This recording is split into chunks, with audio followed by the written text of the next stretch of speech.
영상 돌려드립니다. 오늘로 이사야 말씀의 마지막 설교가 되겠습니다. 한 번 더 강조를 하자면 우리 교회에서 주반에 있는 또 매일 읽는 성경의 본문을 꼭 매일 읽으시고 묵상하시기를 바라고요. 그래서 주일 신앙이 아니라 매일 신앙을 또 지켜가는 우리 성도님들 되시기를 바라고, 또 9월에 시작하는 작은 목자 훈련, 아니 성경대학뿐만 아니라 9월에 나온 또 새 책들, 또 큐티책 잘 구입하셔서 여러분이 경건에 도움 받으시기를 바랍니다. 교회가 또 여러분의 담임 목사가 합시다 하는 것 잘 따라오게 되면 여러분 신앙의 기본과 또 향상이 분명히 있을 겁니다. 그래서 교회가 하는 일에 발맞춰서 함께 또 믿음의 걸음을 힘차게 내딛는 우리 성도님들이 되시기를 축복합니다. 오늘은 주님께서 지어주신 새 이름이라는 말씀의 제목으로 하나님의 말씀을 증거하겠습니다. 사람의 이름은 참 중요합니다. 이름은 누구누구야 하고 하는 단순한 호칭을 넘어서 그 사람의 정체성을 담고 있기 때문에 그렇습니다. 여러분들 다 아심직한 소설 레 미제라블의 주인공 장발장을 아실 겁니다. 장발장 아시죠? 장발장은 빵 한 조각을 훔친 죄로 19년이나 감옥에서 보냈습니다. 그리고 그 긴 시간 동안 자신의 이름은 사라지고 수용번호 24601이라고 불렸습니다. 이 번호는 그가 죄수이고 그의 삶이 철저하게 감옥의 감시와 통제 아래 있다라는 것을 의미가 했지요. 이 번호는 추록 이후에도 장발장을 끊임없이 따라다녔습니다. 그는 추록을 했지만 쫓기는 삶을 살았는데요. 그를 추격하는 자베르 형사, 이 자베르 형사가 끈질기게 이 장발장을 따라다니면서 너 24601이라고 계속해서 그를 의심하고 불렀습니다. 왜일까요? 너 장발장, 너는 결코 과거에서 벗어날 수가 없어 라는 낙인을 형사 자베르는 찍은 겁니다. 전에 죄인이었던 너는 결코 착한 인간이 될 수 없고 너는 그 2461 그 굴레에서 벗어날 수가 없다라는 말이었던 겁니다. 형사 자베르는 장발장의 새로운 삶을 인정하지 않았습니다. 그가 시장이 되어서 착한 일을 또 좋은 일을 많이 하는 사람이었던, 아니면 좋은 아버지가 되는 그 모습을 결코 인정할 수가 없었던 것이죠. 우리에게도 마찬가지입니다. 하나님 앞에서 우리는 이미 용서를 받았는데도 세상은 여전히, 또 사탄은 우리에게 여전히 옛날의 이름으로 부를 때가 있습니다. 너는 죄인이야. 너는 실패자야. 너는 버림받은 존재야. 이렇게 우리에게 그 이름을 더 씌우면서 우리의 새로운 삶을 인정하려 들지를 않습니다. 오늘 읽은 이사야 62장의 말씀은 유대 백성들의 회복의 메시지가 절정에 이르는 순간이에요. 하나님께서 약속해 주신 회복은 단순히 옛날의 모습을 되찾는 것이 아닙니다. 새로운 존재로 전혀 다른 이름으로 다시 태어나는 것, 그것이 하나님께서 우리에게 주시는 진정한 회복입니다. 오늘 말씀을 통해서 하나님께서 주시는 진정한 회복의 의미가 무엇인지, 또 새 이름에 합당한 삶을 우리가 어떻게 살아가야 할 것인지를 깨닫는 시간 될 수 있기를 바랍니다. 주님께서 지어주신 새 이름, 첫 번째는요, 하나님은 우리에게 버림받은 자가 아니라 나의 기쁨이라는 이름을 지어주셨습니다. 그게 바로 헵시바라는 말입니다. 죄와 불순종으로 나라를 잃고 포로로 끌려갔던 유대 백성들은 그 주변의 이웃들 그리고 열방의 나라들이 볼 때는요, 철저하게 버려진 존재입니다. 여러분, 나라의 주권도 잃었어요. 영토도 다 빼앗겼어요.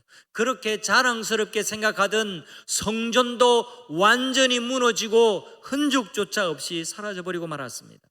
그래서 버림받은 자라는 그런 이름을 주변의 사람들은 예루살렘 그리고 그 백성들을 향해서 불렀습니다. 사람들은 버림받은 자, 성경의 언어로 말하면 아주바라고 부르고 또 황무지, 세마마라고 불렀습니다. 소망도 없고 미래도 없고 또 마치 잡초만 무성하게 자라난 황무지, 황폐한 땅과 같았습니다. 그런데 말입니다, 사람들은 버림받은 자, 황무지라고 불러도 하나님은 결코 그들을 포기하지 않으셨습니다. 우리 1절의 말씀을 함께 보겠습니다. 자, 찬찬히 같이 한번 읽어보겠습니다. 나는 시온을 위하여 잠잠하지 아니하며 예루살렘을 위하여 쉬지 아니하리니 그 공의가 빛같이 나타나며 그 구원이 횃불같이 타오르도록 할 것이라. 여기 1절에서 나는이라고 말하는 인칭 대명사 나는요, 하나님이 보내신 메시아, 기름 부음 받은 종 메시아를 뜻합니다. 메시아, 곧 그리스도께서 시온의 공의가, 시온은 바로 유대나라 예루살렘이 있는 언덕산을 말합니다. 이 시온의 공의가 빛같이, 예루살렘의 구원이 횃불같이 나타나도록 잠잠하지 않으시겠대요. 쉬지 않을 것이라고 말씀합니다. 우리를 향한 하나님의 열심입니다. 맹렬하고도 꺼지지 않는 사랑의 불빛이에요. 여러분, 빛이라는 단어, 횃불이라는 단어가 1절에 굉장히 중요합니다. 하나님께서 쉬지 않고 나서셔서 시온의 공의가 빛처럼 임하도록, 또 그리고 예루살렘의 구원이 횃불같이 나타나도록 잠잠하지 않고 쉬지 않으시겠다, 하나님이 지금 선언하시는 겁니다. 여러분, 누군가를 미친 듯이 사랑하고 또 미친 듯이 좋아해 보신 적이 있으실까요? 있으시죠. 그게 부모와 자녀의 사랑일 수도 있고 남녀, 부부의 사랑일 수, 연애 때의 감정일 수도 있습니다. 중요한 것은 누군가를 미친 듯이 사랑하면요, 이상한 현상이 일어나요. 그 이상한 현상이 뭡니까? 저도 아깝지 않아요. 내가 희생해도 즐거워요. 기뻐요. 그게 괴로움이라고 느껴지지 않습니다. 그게 이상한 겁니다. 그게 사랑의 힘입니다. 마치 사랑에 빠진 사람이 자기 모든 것을 다 갖다 바치듯이 사랑의 하나님은 죄로 인해서 버려진 우리를 결코 포기하지 않으시고 끝까지 찾으셔서 회복시키시고자 하셨습니다. 그게 1절의 말씀이에요. 내가 쉬지 않겠다. 내가 잠잠하지 않겠다.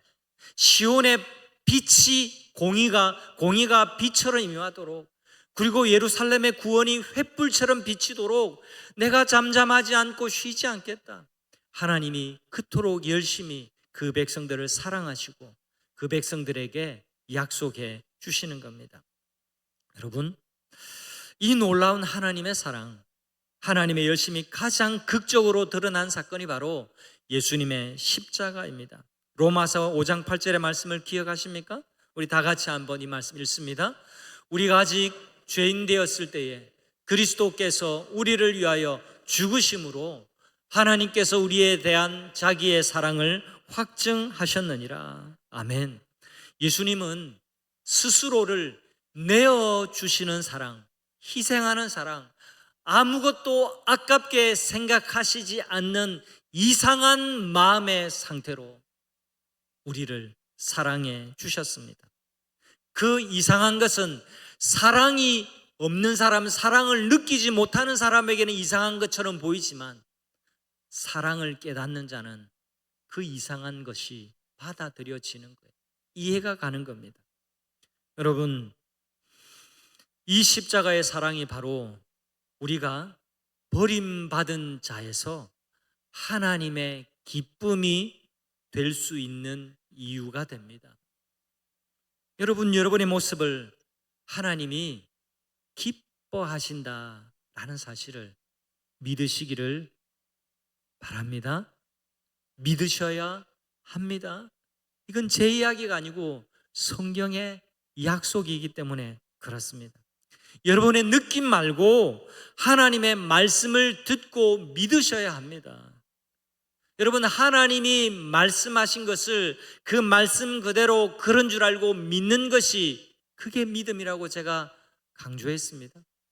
여러분, 우리 느낌으로 신앙생활하는 사람이 아닙니다. 우리의 감정을 따라서 하나님을 섬기는 사람들이 아니에요.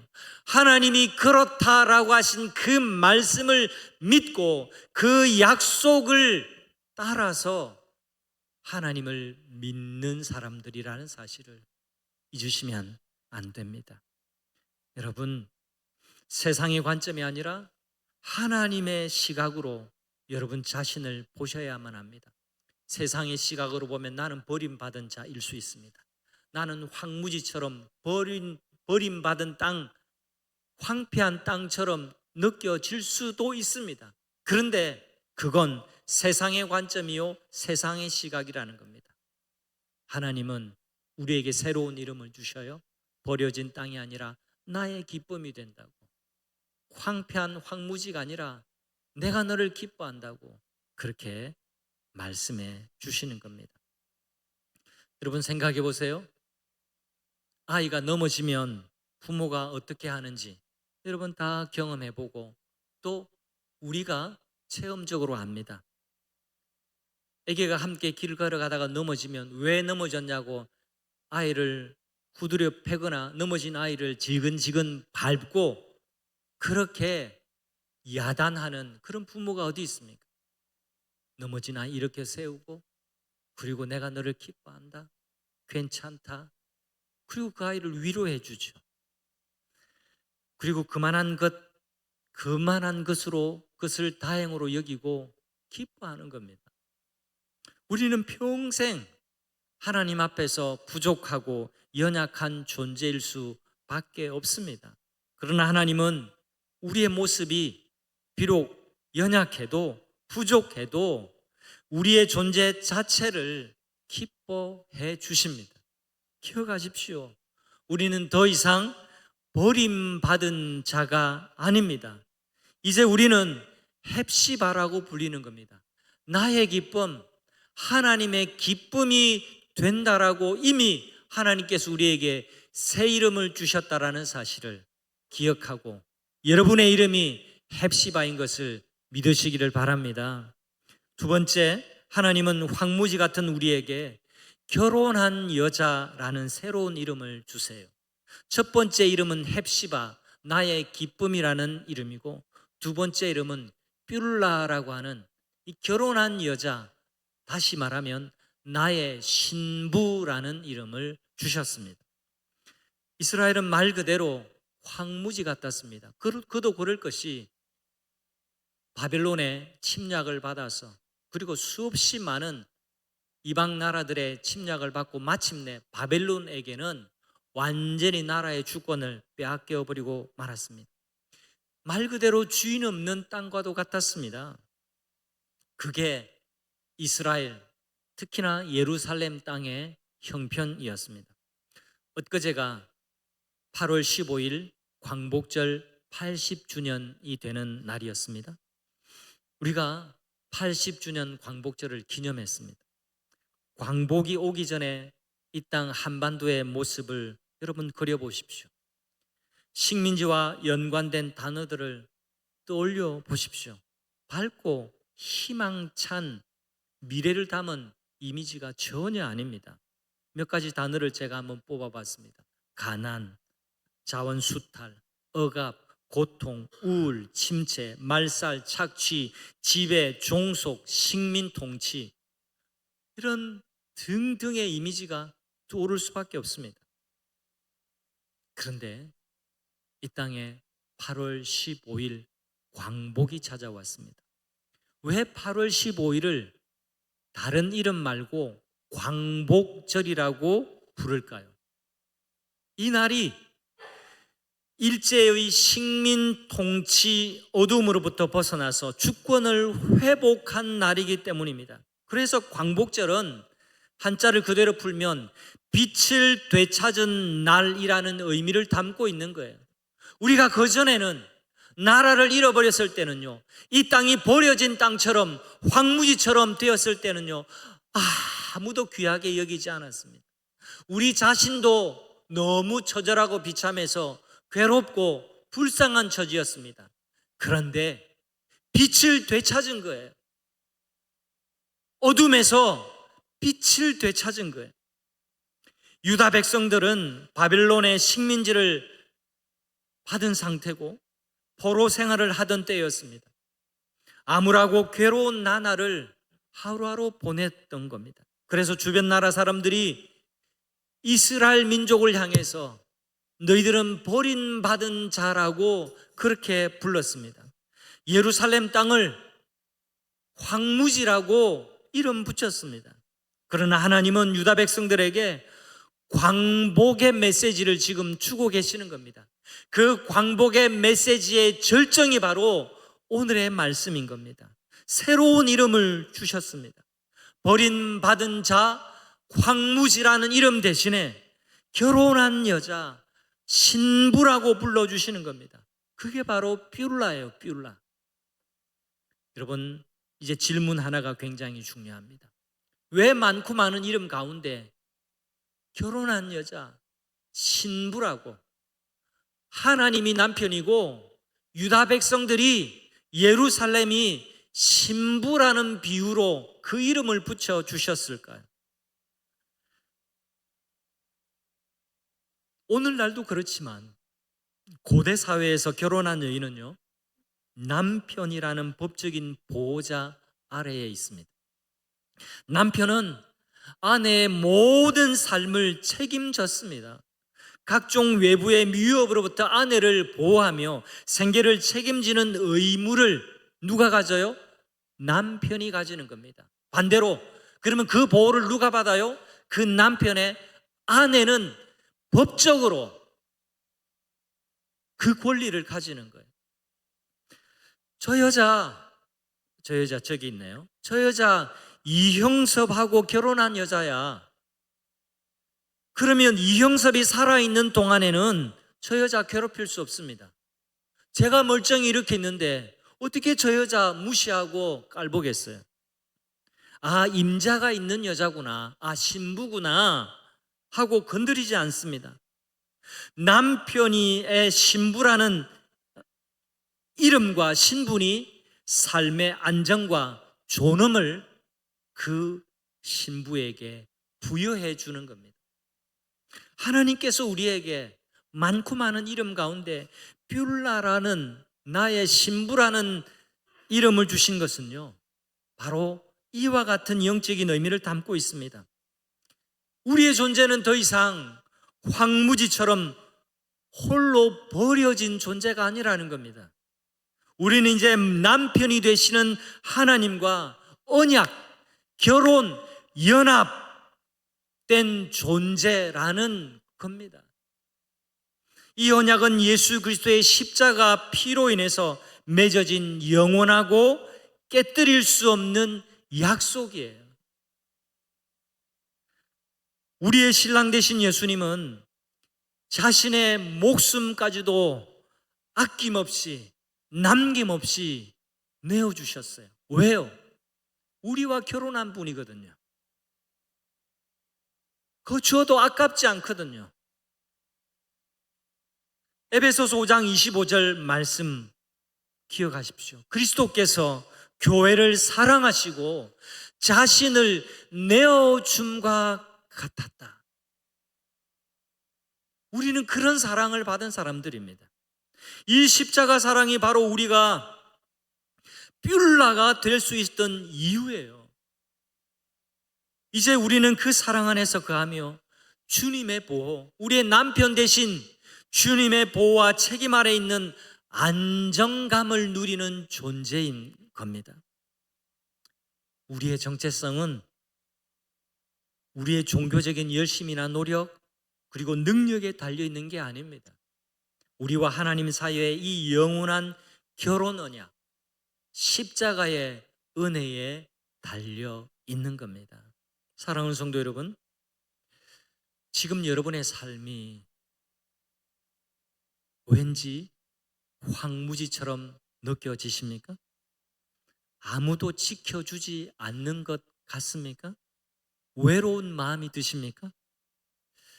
만약에 그런 분이 계시다면 하나님의 말씀 히브리서 13장 5절 말씀을 기억하십시오. 내가 너희를 결코 버리지 아니하고 결코 떠나지 아니하리라. 우리는 결코 혼자가 아닙니다. 우리의 믿음이 흔들리는 그 순간에도 하나님은 우리를 붙들고 계시다라는 것을 잊지 마시기를 바랍니다. 하나님이 우리를 붙들고 계세요. 여러분, 우리가 아기 손잡고 걸을 때가 있잖아요. 우리도 아기였고 또 우리가 커서 우리가 아기를 손에 손잡고 걷습니다. 그런데 여러분, 아셔야 할 게 있어요. 아기가 엄마 아빠의 손을 붙잡고 가는 게 아니에요. 엄마 아빠가 아기의 손을 붙잡고 가는 겁니다. 여러분, 아기가 그 아기 힘으로 엄마 아빠 손 붙잡고 가면 넘어져서 깨질 때가 너무 많습니다. 그런데 간혹 그럴 때가 있지만 그냥 넘어질 때마다 아기들이 다치지 않는 이유가 있어요. 그건 더 굳센 엄마 아빠의 손아귀가, 그 손아귀가 아기의 손을 붙잡고 가기 때문에 그렇습니다. 여러분, 믿음은요, 내가 주님을 붙잡는 게 아닙니다. 주님의 그 약속과 그 신실하심이 내 손을 붙잡고 인도해 가시는 것이라는 것을 잊지 마시기를 바랍니다. 나는 그 전능하신 하나님의 손길에 내 손을 내어 드리는 겁니다. 그렇게 사는 거예요. 신실한 신랑 되시는 주님은요, 결코 우리의 곁을 떠나지 않으세요. 그게 뷸라입니다. 그게 우리가 신부라는 이름을 받은 의미입니다. 여러분, 오늘 두 가지 이름 기억하십시오. 뭐라고요? 헵시바고 뷸라입니다. 하나님 우리에게 주신 새 이름이에요. 하나님 우리에게 단순히 이름만 주신 것이 아닙니다. 그분은 새로운 이름과 함께 새로운 삶의 목적과 사명을 우리에게 주셨어요. 오늘 마지막 9절 12절의 말씀이 굉장히 중요한데요, 한번 눈으로 한번 보겠습니다. 사람들이 너를 일컬어 거룩한 백성이라 여호와께서 구속하신 자라 하겠고, 또 너를 일컬어 찾은 바 된 자요 버림받지 아니한 성읍이라 할 것이라. 여러분, 사랑하는 여러분, 이제 우리는 옛 이름으로 살 수 없습니다. 하나님은 우리에게 새 이름을 주셨어요. 하나님은 그리고 우리에게 그 이름에 걸맞는 삶을 살기를 원하고 계십니다. 우리는 세상의 가치관을 따르는 것이 아니라 하나님의 말씀을 따라 정직과 순결을 지켜가야 합니다. 거룩한 백성답게, 구원받은 자답게, 하나님의 사랑을 받는 자답게 살아가야 합니다. 마지막으로 시 한 편, 아니 한 구절 여러분에게 소개하고 말씀을 맺을까 합니다. 김춘수 시인의 너무나 유명한 시 꽃이라는 시를 여러분 다 아실 겁니다. 내가 그의 이름을 불러 주었을 때 그는 나에게로 와서 뭐가 되었다? 꽃이 되었다. 여러분, 이름을 불러줄 때 삶의 의미가 생기고, 이름을 불러줄 때 사명이 생기고, 이름을 불러줄 때 목적이, 삶의 목적이 생겨나게 되는 겁니다. 하나님이 우리를 새로운 이름으로 불러주실 때 우리는 새로운 존재가 되어서 꽃처럼 피어나게 됩니다. 하나님은 우리에게 새 이름 주셨음을 기억하십시오. 헵시바, 나의 기쁨이라고, 뷸라, 나의 신부라고, 결혼한 여자라고 우리에게 새로운 이름을 주십니다. 사랑하는 여러분, 세상은 여전히 우리를 2, 4, 6, 5, 1이라고 부를지도 모릅니다. 너는 실패자야, 너는 죄인이야. 여전히 우리에게 실패의 경험을 떠올리게 하고, 너는 아무것도 아닌 존재라고 무시하고, 또 우리를 저주하고, 또 우리에게 자신감을 빼앗아 가기도 합니다. 그러나 하나님은 우리에게 새 이름을 주셨음을, 지금도 이 새 이름으로 우리를 대해주고 우리를 불러주고 계심을 잊지 마시기를 바랍니다. 헵시바야, 나의 기쁨아, 뷸라야, 나의 신부야 라고 우리를 향해 불러주십니다. 오늘 세상의 목소리가 아니라 하나님이 주신 새 이름을 믿음으로 붙잡으시기를 축원합니다. 그리고 이 이름에 걸맞는 삶으로 이 한 주간도 응답하는 여러분 되시기를 주님의 이름으로 축원합니다. 아멘.